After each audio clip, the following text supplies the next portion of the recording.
Good morning. Welcome back to the Broadcast Retirement Network. I'm Jeff Snyder. This is BRN AM for Thursday, July 27th, 2023. Our top story today, using wearable tech to beat the heat. And joining me now to discuss this and a lot more, Zachary Kiehl is the CEO and founder of Sentinel. Zach, it's great to see you. Thanks so much for joining us on the program this morning. Thank you so much, Jeff. It's a pleasure to be here. Yeah, and look, I mean, the southern part of the United States and maybe other parts of the country facing a lot of heat, a major heat wave. And, this is something that can really have a negative impact on someone's health. But you and the team have developed a tool to really help, I guess, mitigate some of the heat and monitor this.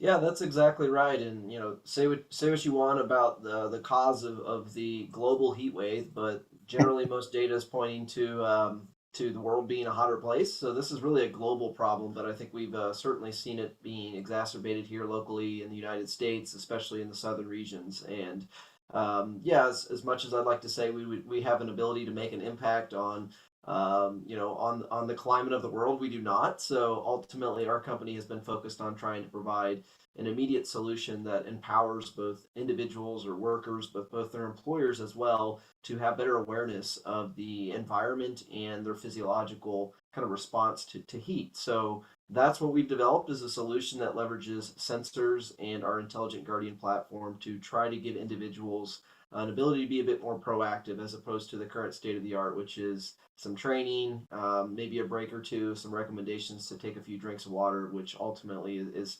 unfortunately not that effective of a solution. Yeah, really, really important. And I'm thinking about all the people that work outdoors or maybe in a non climate controlled arena. Could be construction workers, people up on, iron workers, carpenters, et cetera, working on some of these buildings, people working outdoors, landscapers, et cetera. How do you track the vitals? A lot of people have smartphones. A lot of people wear smart watches, but how do you track these vitals, and what's important to think about? Sure. So to answer your question directly, I would say we traditionally try to track some of this data through the devices that the individuals may already have on. So, I believe the statistic I remember is that there's 100 million Apple Watches that have already been deployed. So as opposed to giving somebody a new sensor that's more equipment, that's a little bulky, we first and foremost at Sentinel try to leverage the existing devices they may have on, whether that's an Apple Watch, a Garmin product, a solution from Google or wherever it may be, to provide that capability to take in some of those data that allow us to perform our analytics on it to ultimately produce insights. So, for instance, looking at things like core body temperature, estimated based on an individual's heart rate and actigraphy or activity profile.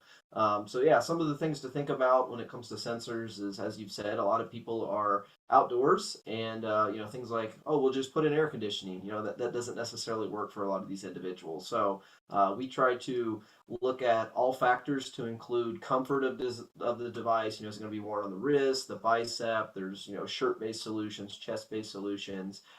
We look at battery life, whether the device will get, warm in a warm environment, if there are any certifications needed to operate in some of these specific environments, such as intrinsic safety. Cost is always a factor. I think it's actually probably been the primary obstacle. There are millions upon millions of individuals that need this type of technology, but if it's going to cost, several $1,000s a worker to get them a wearable that can do this, it's just not practical for many businesses. So we really try to look at all of those factors and find a solution that will fit the need for both the employee and the employer.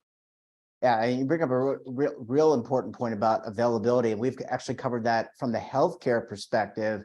People who need data, for example, if they have diabetes or some other ailment, they need some of that data. How sophisticated are today's wearables? Do they, we've seen the evolution of, I use a Polar H10. They're not a sponsor or anything, but I wear that around my chest. We've seen Apple come up with really unique sensors. How sophisticated are even the basic wearables to be able to pull some of the information you need in which to do these data calculations? Sure. Well, I would say over the last 10 years, I think the technology has mostly been similar. A lot of these solutions are leveraging things like photoplethysmography, which is a fancy term for that little green, light that you see. So generally, you're either doing optical heart rate sensing or electrical, and that's what you had mentioned with the Polar H10 product. Polar is the solution that we support as well. So a lot of the capabilities have been fairly similar, but what you've really seen increase is the capability. So battery life, Bluetooth low energy has gotten better and better. The ability to even start putting smaller chipsets with respect to GPS or LTE or low power wide area networks. That's really you've really seen a lot of the advances. And then of course cost again.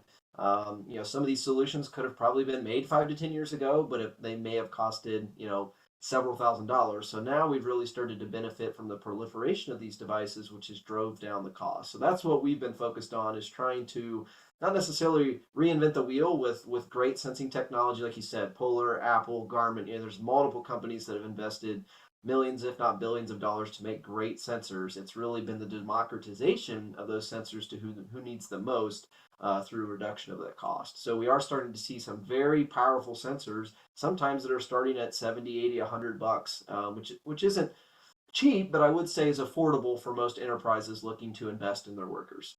Yeah, really, a really important benefit, by the way. I want to cover that after the commercial break. We're going to take a very quick break. When we come back, we'll talk about how workers can get access to these devices and how you can use the information gathered from them. You're going to want to stay tuned right here on BRN.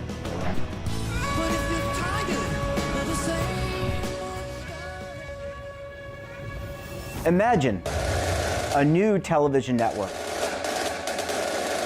that will make you richer, healthier, and in control of your financial future.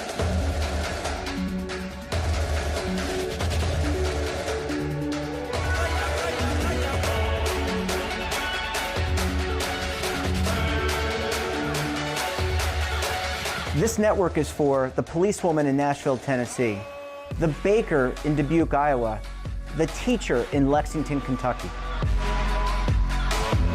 We want to make the idea of savings and retirement culturally relevant.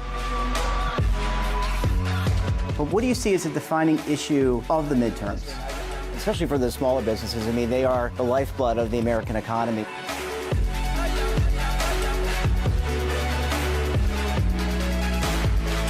Featuring exclusive interviews, current affairs, and docuseries. 33 years old, you retired early. The philosophy is money only matters if it helps you live a life that you love. But you got to start thinking about retirement as soon as you get in. The Broadcast Retirement Network will drive very high engagement with premium partnerships. So this isn't retirement and savings for your parents or grandparents. This is for all Americans. And we're going to change the way you think about money.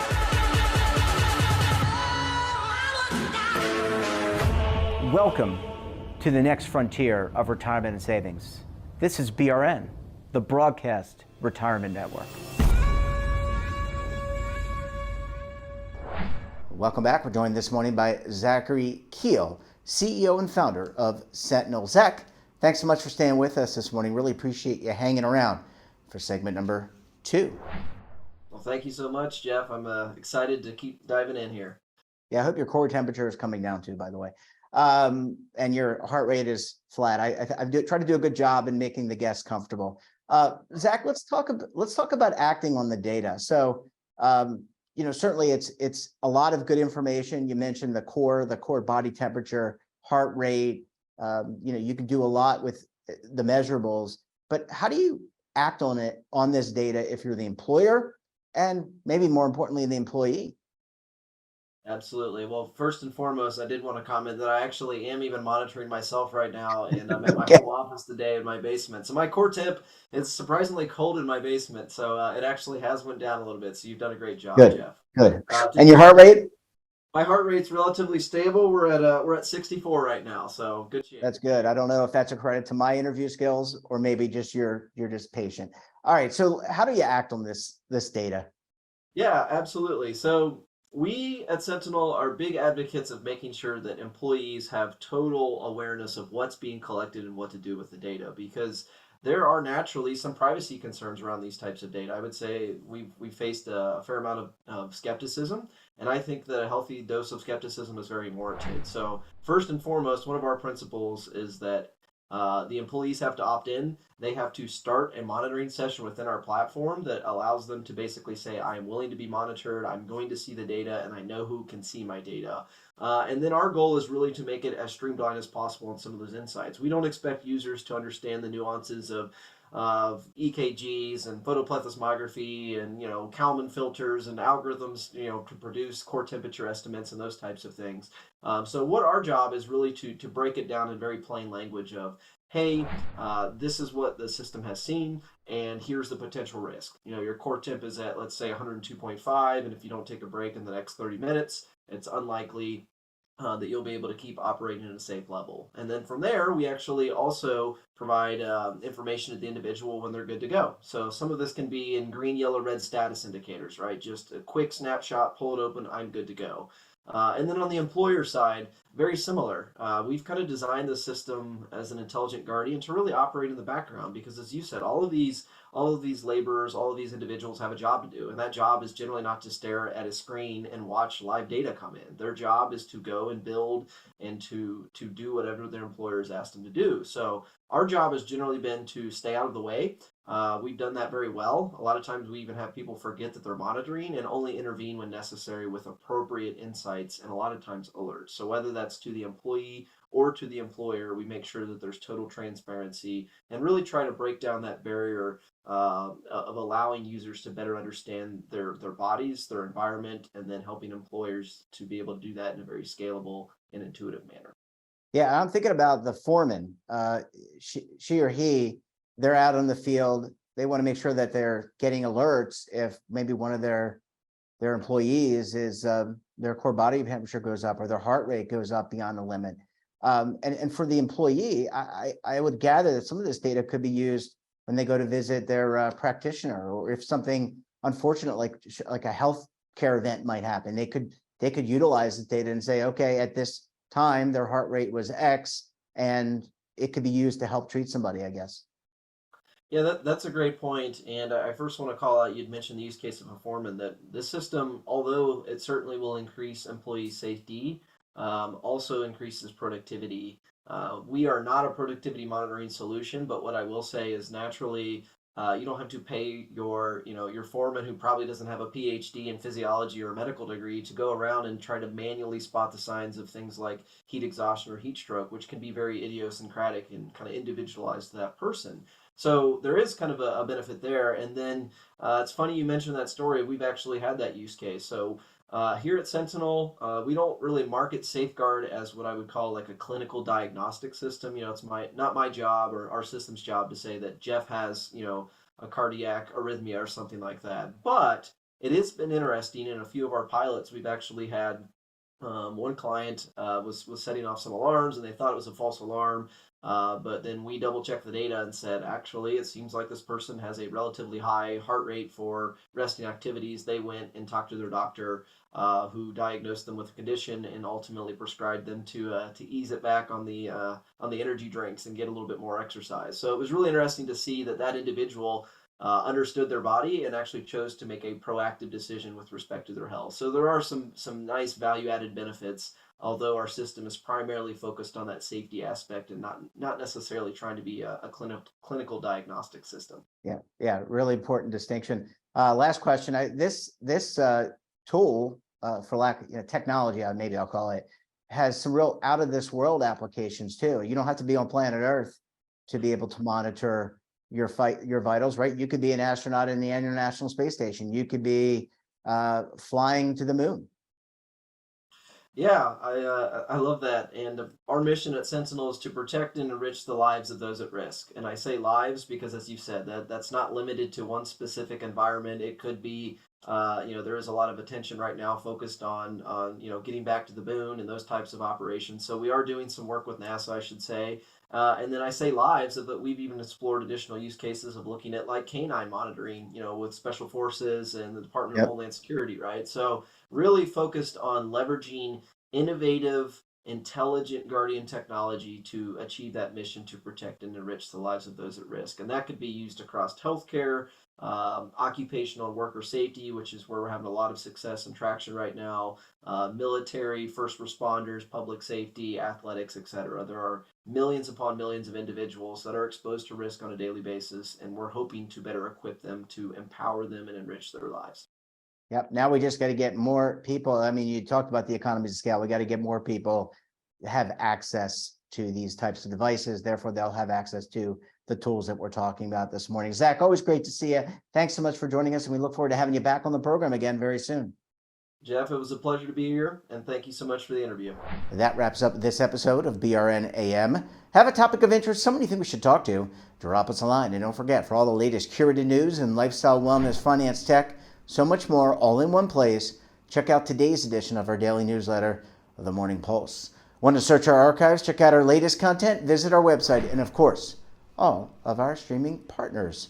We're back again tomorrow for another edition of BRN AM. You're not going to want to miss us, and do check us out. Until then, I'm Jeff Snyder. Stay safe, keep on saving, and don't forget, roll with the changes.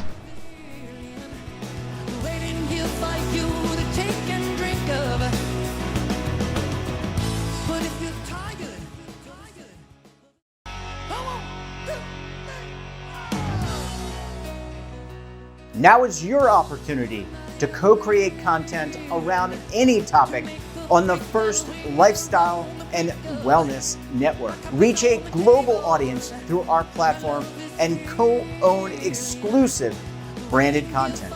All of our programs are available on demand and also as audio-only podcasts, so you can take us on the go. Broadcast Retirement Network, available anytime, anywhere, and on any device.